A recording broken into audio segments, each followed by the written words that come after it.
ஆயிரமும் சிறியவன் பலத்த ஜாதியுமாவான். கர்த்தராகிய நான் ஏற்ற காலத்தில் இதை தீவிரமாய் நடப்பிப்பேன். ஏசாயா 60:22.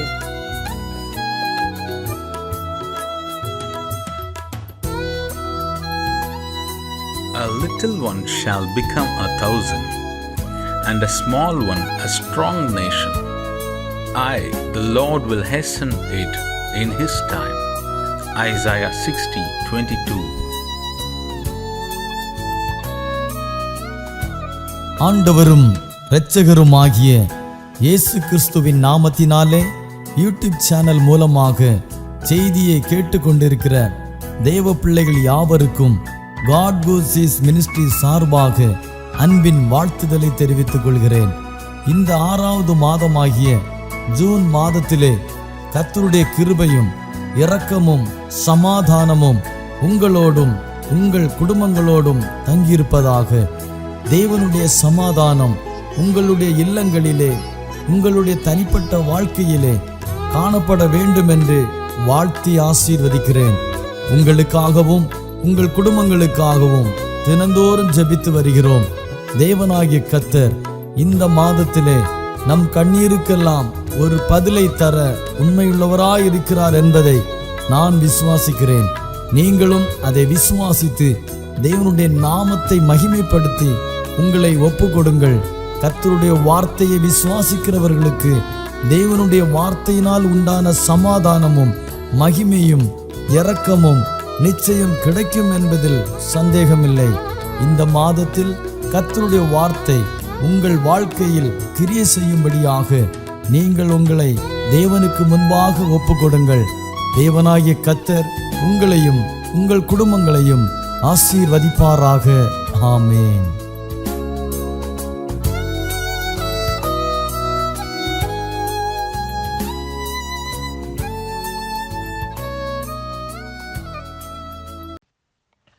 ദൈവത്തിൻ്റെ അതിപരിശുദ്ധമായ നാമം മഹത്വപ്പെടുമാറാകട്ടെ. ഞാൻ ക്രിസ്തുവിൽ എളിയദാസൻ രഞ്ജിത് ഷാജൻ. എൻ്റെ ശബ്ദം ശ്രവിക്കുന്ന എല്ലാ മാന്യരായ ശ്രോതാക്കൾക്കും ഗോഡ് ഹോസീസ് മിനിസ്ട്രിയുടെ ഫൗണ്ടറും ഡയറക്ടറുമായ കർത്താവിൻ്റെ ശ്രേഷ്ഠദാസൻ പാസ്റ്റർ തോമസ് ചെല്ലയ്യ അവർകൾക്കും ഈ സന്ദേശം ജനഹൃദയങ്ങളിൽ നവമാധ്യമങ്ങളിൽ ആഴ്ന്നിറങ്ങുവാൻ സഹായകമായ കർത്താവിൻ്റെ ദാസൻ പാസ്റ്റർ ആലേഫ് ജോൺ റൈസ് അവർകൾക്കും ഗോഡ് ഹോസീസ് മിനിസ്ട്രിയിൽ പ്രവർത്തിക്കുന്ന എല്ലാ സഹോദരി സഹോദരന്മാർക്കും ദൈവമക്കൾക്കും വേഗം വരുന്ന യേശു ക്രിസ്തുവിൻ്റെ നിസ്തുല്യ നാമത്തിൽ എൻ്റെ സ്നേഹത്തെയും വന്ദനത്തെയും അറിയിക്കുന്നു. ഈ പ്രഭാതം ക്രിസ്തുവിൽ ധന്യമാകട്ടെ നമ്മുടെ ജീവിതം. അല്പസമയത്തെ ചിന്തയ്ക്ക് ആസ്പദമായി ഒരു വേദഭാഗം വായിക്കുന്നു. മർക്കോസ് എഴുതിയ സുവിശേഷം 10-ാം അധ്യായം അതിൻ്റെ 46-ാം വാക്യം. അവർ യെരിഹോവിലെത്തി. പിന്നെ അവൻ ശിഷ്യന്മാരോടും വലിയ പുരുഷാരത്തോടും കൂടെ യെരിഹോവിൽ നിന്ന് പുറപ്പെടുമ്പോൾ തിമായിയുടെ മകനായ ബർത്തിമായി എന്ന കുരുടനായ ഒരു ഭിക്ഷക്കാരൻ വഴിയരികെ ഇരുന്നിരുന്നു. അനുഗ്രഹിക്കപ്പെട്ട നല്ല ഒരു വേദഭാഗമാണ് അല്പസമയത്തെ ചിന്തയ്ക്ക് ആസ്പദമായി കർത്താവ് നമുക്ക് നൽകിയിരിക്കുന്നത്. കർത്താവ് ഒരിക്കൽ യെരിഹോ പട്ടണത്തിലെത്തി. ആ യെരിഹോ പട്ടണത്തിലൂടെ കടന്നു പോകുന്ന സമയത്ത് ഒരു ഭിക്ഷക്കാരൻ, സാധാരണ ഭിക്ഷക്കാരനല്ല, അന്ധനായ ഒരു ഭിക്ഷക്കാരൻ അവിടെ ഭിക്ഷയാചിച്ചുകൊണ്ട് ഭിക്ഷാടനം നടത്തിക്കൊണ്ടിരിക്കുന്ന ഒരു കാഴ്ചയാണ് ഈ വേദഭാഗത്തിൽ നമ്മൾ കാണുന്നത്. മത്തായി എഴുതിയ സുവിശേഷം 20-ാം അധ്യായം 29 മുതൽ 34 വരെയുള്ള വാക്യങ്ങളിലും ലൂക്കോസിന്റെ സുവിശേഷം 18-ാം അധ്യായം 35 മുതൽ 43 വരെയുള്ള വാക്യങ്ങളിലും സമാനമായ സംഭവം നമ്മൾ കാണുകയാണ്. മത്തായി എഴുതിയ സുവിശേഷകൻ രേഖപ്പെടുത്തിയിരിക്കുന്നത് 2 കുരുടന്മാർ എന്നാണ്. എന്നാൽ മർക്കോസിലും ലൂക്കോസിലും രേഖപ്പെടുത്തിയിരിക്കുന്നത് 1 കുരുടൻ എന്നാണ്. നാം ഇവിടെ നോക്കുമ്പോൾ ഒരു മനുഷ്യൻ കുരുടനായ മനുഷ്യനാണ്. അന്ധത ഇരുട്ടിനെയാണ് കാണിക്കുന്നത്. അന്ധത ശൂന്യതയാണ് കാണിക്കുന്നത്. ഈ മനുഷ്യന്റെ ജീവിതത്തിൽ ഈ മനുഷ്യൻ ഒരു അന്ധനായിരുന്നു. അന്ധർക്കുള്ള ഏറ്റവും വലിയ പ്രത്യേകത എന്ന് പറയുന്നത്, അന്ധന്മാർക്ക് പകലും രാത്രിയുമില്ല. കാഴ്ചയുള്ള മനുഷ്യർക്കാണ് പകലും രാത്രിയുമുള്ളത്. അന്ധർ പകലും രാത്രിയും ഒരുപോലെ സഞ്ചരിക്കുന്നവരാണ് അന്ധർ. നമ്മുടെ ജീവിതത്തിൽ ലോകത്തോടുള്ള ബന്ധത്തിൽ നമ്മൾ അന്ധനായിരിക്കണം. എന്നാൽ ആത്മീയ ജീവിതത്തിൽ കാഴ്ചയുള്ളവരായിരിക്കണം, ഉൾക്കാഴ്ചയുള്ളവരായിരിക്കണം, ദീർഘവീക്ഷണമുള്ളവരായിരിക്കണം. ലോകത്തിൻ്റെ മുൻപിൽ, പാപത്തിൻ്റെ മുൻപിൽ, ലോകമോഹങ്ങളുടെ മുൻപിൽ നമ്മൾ അന്ധരായി തന്നെ ജീവിക്കണം. അടുത്ത ഈ മനുഷ്യനെ കുറിച്ച് പറഞ്ഞിരിക്കുന്നത്, ഈ മനുഷ്യൻ ഭിക്ഷക്കാരനാണ്, ഭിക്ഷാടനം നടത്തുന്ന മനുഷ്യനാണ്. എപ്പോഴും യാചിച്ച് യാചിച്ച് ശീലമുള്ള ഒരു മനുഷ്യനാണ്.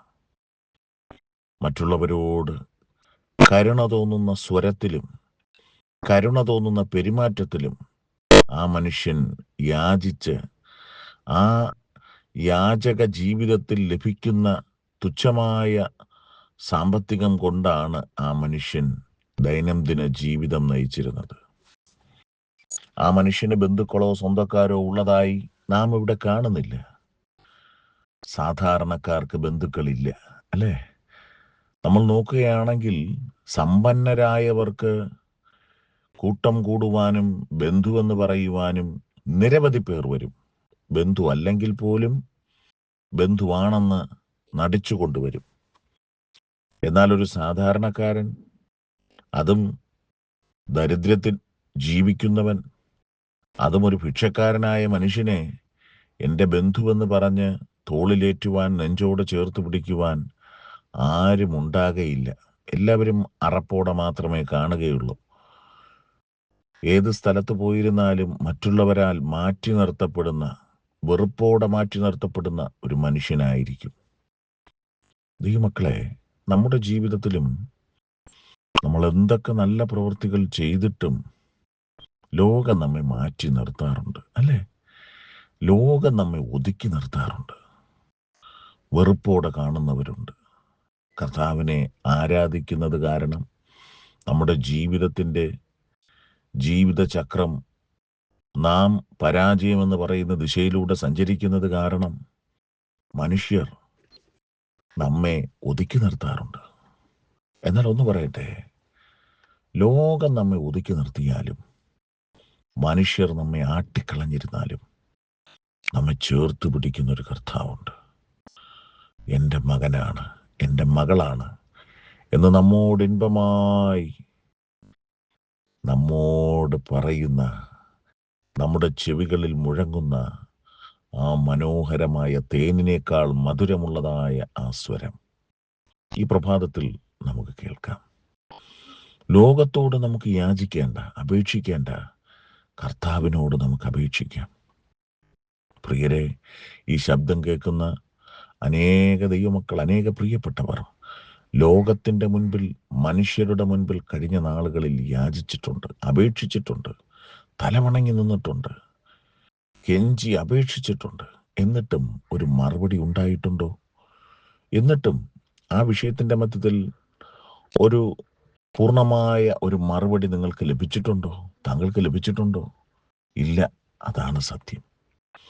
എന്നാൽ കർത്താവിൻ്റെ മുൻപിൽ നാം പ്രാർത്ഥന വിഷയവുമായി കടന്നു വരുമ്പോൾ കർത്താവ് നമുക്ക് മറുപടി നൽകി തരുന്ന ദൈവമാണ്. കർത്താവിൻ്റെ മുൻപിൽ മുഴങ്കാലും അടക്കുന്ന ഒരു വ്യക്തി ലോകത്തിൻ്റെ മുൻപിൽ മുഴങ്കാലും അടക്കുവാൻ കർത്താവ് അനുവദിക്കത്തില്ല. എത്ര ശ്രേഷ്ഠനായ ദൈവം, എത്ര നല്ലവനായ ദൈവം. ആ മനുഷ്യൻ യേശു വരുന്നു എന്ന വാർത്ത കേൾക്കുകയാണ്. വ്യർത്ഥമായി യേശു ഇതുവഴി വരുന്നു എന്ന് കേൾക്കുകയാണ്. ഇന്ന് നവമാധ്യമങ്ങളിലൂടെയും സഭകളിലൂടെയും പരസ്യ യോഗങ്ങളിലൂടെയും യേശുക്രിസ്തുവിനെ വളരെ മനോഹരമായി ദൈവദാസന്മാർ, ദൈവമക്കൾ പരിചയപ്പെടുത്താറുണ്ട്. നവമാധ്യമങ്ങളിലൂടെയും ട്രാക്റ്റുകളിലൂടെയും വേദപുസ്തകത്തിലൂടെയും യേശുക്രിസ്തുവിനെ പരിചയപ്പെടുത്താറുണ്ട്. യേശുക്രിസ്തു ആണെന്ന് കേട്ടിട്ടും കണ്ടിട്ടും ലോകത്തിലുള്ള മോഹങ്ങളെ ഇച്ഛിച്ച്, ലോകത്തെ ഇഷ്ടപ്പെട്ട്, പാപസ്വാതന്ത്ര്യം ആസ്വദിച്ച് ഒരു കൂട്ടം പേർ ഓടുന്നത് നാം വളരെ വേദനാജനകമായാണ് കാണുന്നത്. എന്നാൽ ഇവിടെ ബർത്തിമായി ആകട്ടെ, യേശു വരുന്നു എന്ന് കേട്ടപ്പോൾ തന്നെ അവൻ നിലവിളിക്കുവാൻ തുടങ്ങി. പലരും അവനെ ശാസിക്കുന്നു, മിണ്ടാതിരിക്കടാ, നീ വിളിക്കാതിരിക്കടാ, ശാസിക്കുകയാണ്. യേശുവിനെ വിളിക്കുമ്പോൾ ലോകം ശാസിക്കും. ലോകത്തിന് ഇഷ്ടമില്ല. കാരണം നാം യേശുവിനെ വിളിച്ചാൽ ഉറപ്പായും മറുപടി ലഭിക്കും. ലോകം ആഗ്രഹിക്കുന്നത് അന്ധനായി, ഭിക്ഷക്കാരനായി, സാധാരണ കേവല ജീവിതം നയിക്കുവാൻ ആഗ്രഹിക്കുമ്പോൾ അവൻ യേശുവിൽ നിന്ന് സൗഖ്യം പ്രാപിക്കുവാൻ ആഗ്രഹിക്കുന്നു. അവൻ ഏറ്റവും ഉച്ചത്തിൽ നിലവിളിക്കുന്നു.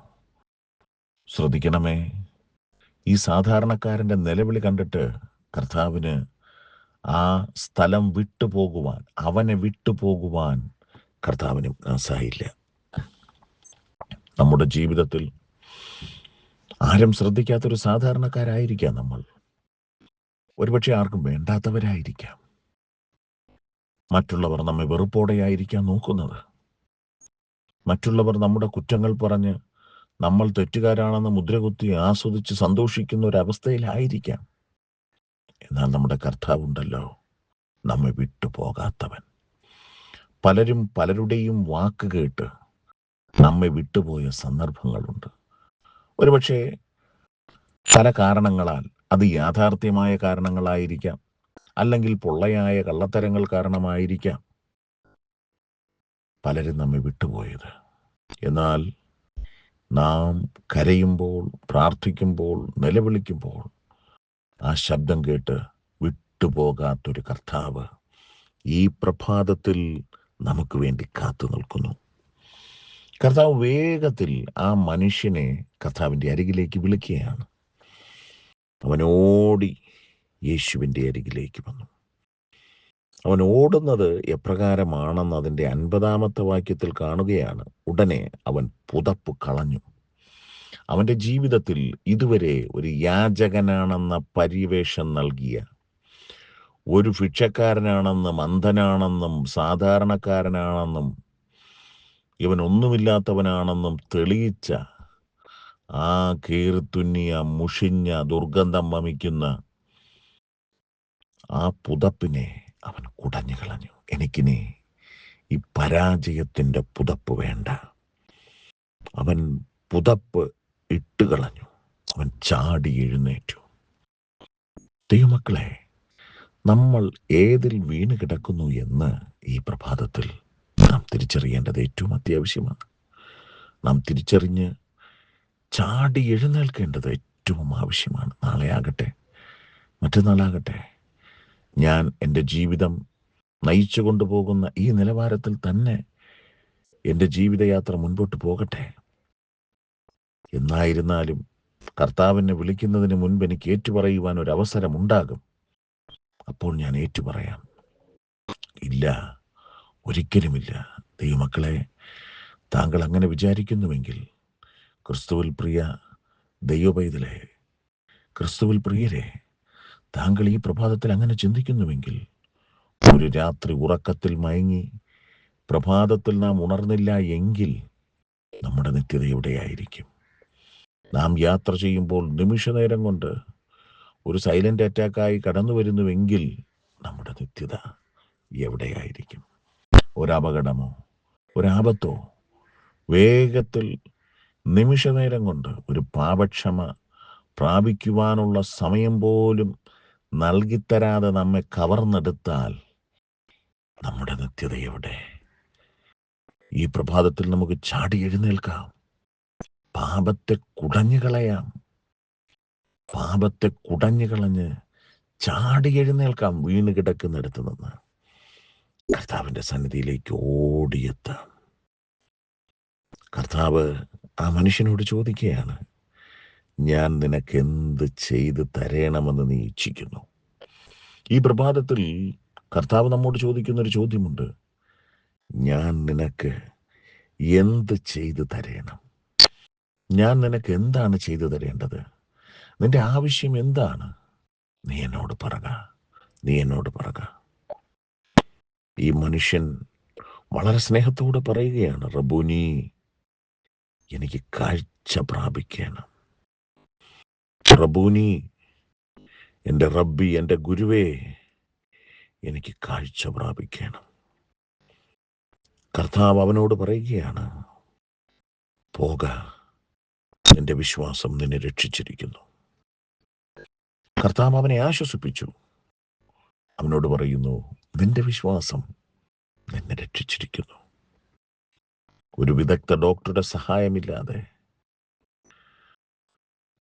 വേഗത്തിൽ നിമിഷ നേരം കൊണ്ട് അന്ധത കാഴ്ചയുള്ളതായി മാറി. തിമിരമായ കണ്ണുകൾ കാഴ്ചയുള്ളതായി തീർന്നു. ഒരിക്കലും കാഴ്ച പ്രാപിക്കുകയില്ല എന്ന് ലോകം വിധി എഴുതിയപ്പോൾ, ഭിക്ഷാടന തൊഴിലിൽ മാത്രമേ ജീവിതം അവസാനിക്കുകയുള്ളൂ എന്ന് സ്വയം വിധി എഴുതിയപ്പോൾ, അവനെ തേടി യെരിഹോവിലെത്തി അവനെ സൗഖ്യമാക്കി. ഓർക്കണമേ, ഒരു കാര്യം നാം ഇവിടെ മറക്കരുത്, ഒരു കാര്യം ചിന്തിക്കാതെ പോകരുത്. കർത്താവ് അവനോട് പറഞ്ഞു, പോക, നിന്റെ വിശ്വാസം നിന്നെ രക്ഷിച്ചിരിക്കുന്നു. എന്നാൽ അവൻ കർത്താവിൻ്റെ വാക്ക് കേട്ട ഉടനെ അവൻ്റെ കുടുംബത്തിലേക്കോ ആട്ടിക്കളഞ്ഞവരിലേക്കോ ഒതുക്കി നിർത്തിയവരിലേക്കോ അല്ലെങ്കിൽ മറ്റു ലോകത്തിലേക്കോ അവൻ ഓടിയില്ല. ലോകത്തെ കാണുവാൻ, പാപത്തെ കാണുവാൻ അവൻ ഓടിയില്ല. അവൻ കാഴ്ച പ്രാപിച്ചു, യേശുവിനെ അനുഗമിച്ചു. ഈ പ്രഭാതത്തിൽ പ്രിയരെ, നമുക്ക് യേശുവിനെ അനുഗമിക്കാം. ജീവിതയാത്ര അവസാനിക്കുന്ന നിമിഷം വരെ, ഈ മൺകൂടാരത്തോട് ആത്മാവ് വിട പറയുന്ന നിമിഷം വരെ, കർത്താവിൻ്റെ വരവിൽ ചേർക്കപ്പെടുന്ന നിമിഷം വരെ, നിത്യതയിൽ മറയുന്ന നിമിഷം വരെ കർത്താവിനെ മാത്രം നമുക്ക് അനുഗമിക്കാം. പാപത്തെ അനുഗമിക്കാതെ, ലോകത്തെ അനുഗമിക്കാതെ, ലോകമോഹങ്ങളെ അനുഗമിക്കാതെ, നൈമിഷിക സുഖങ്ങളെ അനുഗമിക്കാതെ ക്രിസ്തുവിനെ മാത്രം നമുക്ക് അനുഗമിക്കാം. ക്രിസ്തുവിനെ മാത്രം അനുഗമിച്ച് ഈ യാത്ര ക്രിസ്തുവിൽ തന്നെ തികയ്ക്കാം. കർത്താവ് അതിനായി നമ്മെ ഒരുക്കട്ടെ. കർത്താവേ, ഈ പ്രഭാതത്തിൽ അങ്ങ് ഞങ്ങളെ കേൾപ്പിച്ച നല്ല ആലോചനകൾക്കായി സ്തോത്രം. വചനത്തിനനുസരിച്ച് ഞങ്ങൾ ജീവിക്കുവാൻ അവിടുന്ന് ഞങ്ങളെ സഹായിക്കണമേ. ഞങ്ങൾ കേട്ട വചനം ഞങ്ങളുടെ ജീവിതത്തിൽ 30, 60, 100 മേനി ഫലം കായ്പാൻ അവിടുന്ന് സഹായിക്കണം. ഞങ്ങൾ പലപ്പോഴും യേശുവിനെ കുറിച്ച് അറിഞ്ഞിട്ടും രുചിച്ചറിഞ്ഞിട്ടും യേശുവിൽ ജീവിച്ചിട്ടും ഞങ്ങൾ അകന്നുപോയിട്ടുണ്ട്. എന്നാൽ ബർത്തിമായിയെ പോലെ കേട്ടയുടനെ നിലവിളിക്കുവാനും അടുത്തു വരുവാനുള്ള ആഗ്രഹവും ഞങ്ങളുടെ ജീവിതത്തിൽ അവിടുന്ന് നൽകി തരണം. അങ്ങയോട് അടുത്തിരിക്കുവാൻ ഞങ്ങളെ സഹായിക്കണമേ. ബർത്തിമായി പുതപ്പ് കുടഞ്ഞു കളഞ്ഞ് ചാടി എഴുന്നേറ്റതുപോലെ ഞങ്ങളുടെ ജീവിതത്തിൽ കഴിഞ്ഞ നാളുകളിൽ പരാജയപ്പെടുത്തുന്ന പല പുതപ്പുകളും ഞങ്ങൾ മൂടിയിട്ടുണ്ട്. ഇന്ന് ഈ പ്രഭാതത്തിൽ അതിനെ കുടഞ്ഞു കളഞ്ഞ് ചാടി എഴുന്നേൽക്കുവാൻ ഞങ്ങളെ സഹായിക്കണമേ. അങ്ങയുടെ സാക്ഷിയായി തീരുവാൻ ഞങ്ങളെ സഹായിക്കണമേ. കർത്താവേ, പലപ്പോഴും ഞങ്ങളുടെ ജീവിതത്തിൽ ഒരു ആത്മീക ഉൾക്കാഴ്ചയില്ലാതെ ഇരുളിൽ തപ്പിത്തടയുകയാണ്. ഈ പ്രഭാതത്തിൽ ആത്മീക ഉൾക്കാഴ്ചയുള്ളവരായി, ആത്മീക ദർശനമുള്ളവരായി ഞങ്ങൾ തീരുവാൻ, ഞങ്ങളുടെ അകത്തെ കണ്ണുകൾ പ്രകാശിക്കുവാൻ എൻ്റെ കർത്താവ് സഹായിക്കണമേ. ജീവിതയാത്ര അവസാനിക്കുന്ന നാൾ വരെ അങ്ങയെ അനുഗമിക്കുവാൻ, അങ്ങയുടെ വരവെങ്കിലോ അതല്ല എങ്കിൽ ഞങ്ങൾക്ക് അങ്ങ് നൽകിയ ആയുസ് തികച്ച് ക്രിസ്തുവിൽ മറയുന്ന നിമിഷം വരെ ക്രിസ്തുവിനെ മാത്രം അനുഗമിക്കുവാൻ ഞങ്ങളെ സഹായിക്കണം. നല്ല വചനം ഞങ്ങളെ കേൾപ്പിച്ചതിനായി സ്തോത്രം.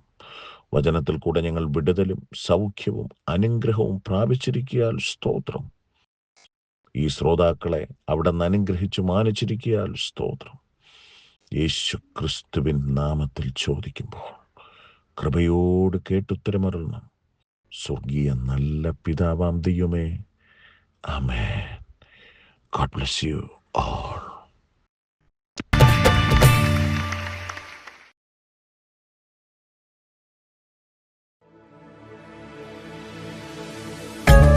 பிரியமானவர்களே, இஸ்ரவேல் ஜனங்களை தேவன் விடுவித்ததின் நோக்கம் அவர்கள் தேவனை ஆராதிக்க, நாமும் அவரை ஆராதிக்கதான் தேவன் நம்மை விடுவித்திருக்கிறார். Come, let's worship together. ஆராதிக்க வந்தோமுங்க, நம்ம இயேசுவை என்றென்றும் கொண்டாடுவோங்க. ஆராதிக்க வந்தோமுங்க, நம்ம இயேசுவை என்றென்றும் கொண்டாடுவோங்க. கைத்தாளம் போட்டு கைகளை உயர்த்தி கர்த்தரின் நாமத்தை உயர்த்துவோங்க. வீட்டு வேளை வாழ்வின் கவலை வெட்டறிந்து அவன் நாமம் உயர்த்துவோங்க. தானே தானே நன்னா, தானே தானே நன்னா, தாளம் போட்டு அவரை துதித்திடுங்க. ஆமென் அல்லேலூயா, ஆமென் அல்லேலூயா, அல்லேலூயா என்று பாடிடுங்க. ஆராதிக்க வந்தோமுங்க, நம்ம இயேசுவை என்றென்றும் கொண்டாடுவோங்க. ஆராதிக்க வந்தோமுங்க. கர்த்தருடைய ஜனமே, தேவ பிரசன்னத்தில் ஆடி பாடி துதிக்க வெட்கப்பட வேண்டாம். வாருங்கள் துதிப்போம்.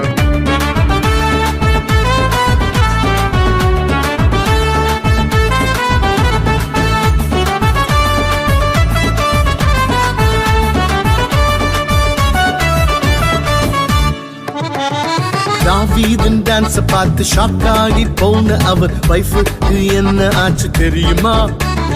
ராக்ஷோஸ்ல ஆடிடுவ ஆட்டம் பாட்டம், தெய்வ பிரசனத்தில் ஆட மட்டும் வெட்கமா?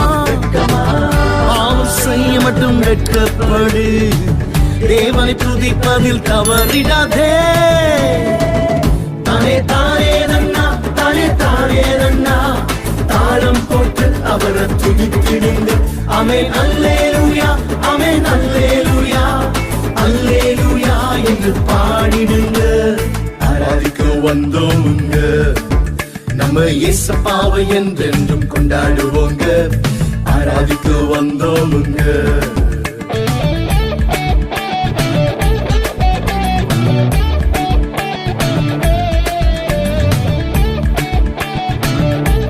பிரியமானவர்களே, உங்கள் கைகளை பரிசுத்த ஸ்தலத்திற்கு நேராக எடுத்து கர்த்தரை ஸ்தோத்திரியுங்கள்.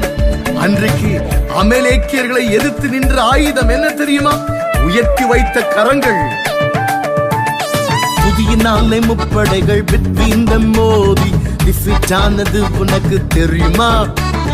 அமலேக்கியர்களை எதிர்த்து நின்ற ஆயுதம் உயர்த்தி வைத்த கரங்கள் என்று தெரியுமா? எரிகோ கோட்டை வீழ்த்தியது, இரும்பு கதவுகளை திறக்க செய்தது. தானே தானே நன்னா, தானே தானே நன்னா, தாளம் போட்டு அவரை துதித்திடுங்க. ஆமென் அல்லேலூயா, ஆமென் அல்லேலூயா, அல்லேலூயா என்று பாடிடுங்க. ஆராதிக்க வந்தோமுங்க, நம்ம இயேசுவை என்றென்றும் கொண்டாடுவோங்க. ஆராதிக்க வந்தோமுங்க.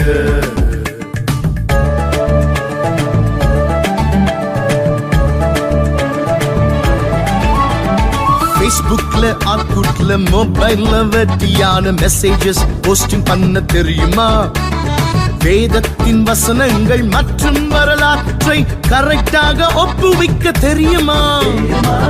தேவனின் ராஜ்யத்தை முதலில் நாடு, வேதத்தை வாசித்து முன்னேறிடு. தானே தானே நன்னா, தானே தானே நன்னா, தாளம் போட்டு அவரை துதித்திடுங்க. ஆமென் அல்லேலூயா, ஆமென் அல்லேலூயா, அல்லேலூயா என்று பாடிடுங்க. ஆராதிக்க வந்தோமுங்க, நம்ம இயேசுவை என்றென்றும் கொண்டாடுவோங்க. ஆராதிக்க வந்தோமுங்க, நம்ம இயேசுவை என்றென்றும் கொண்டாடுவோங்க.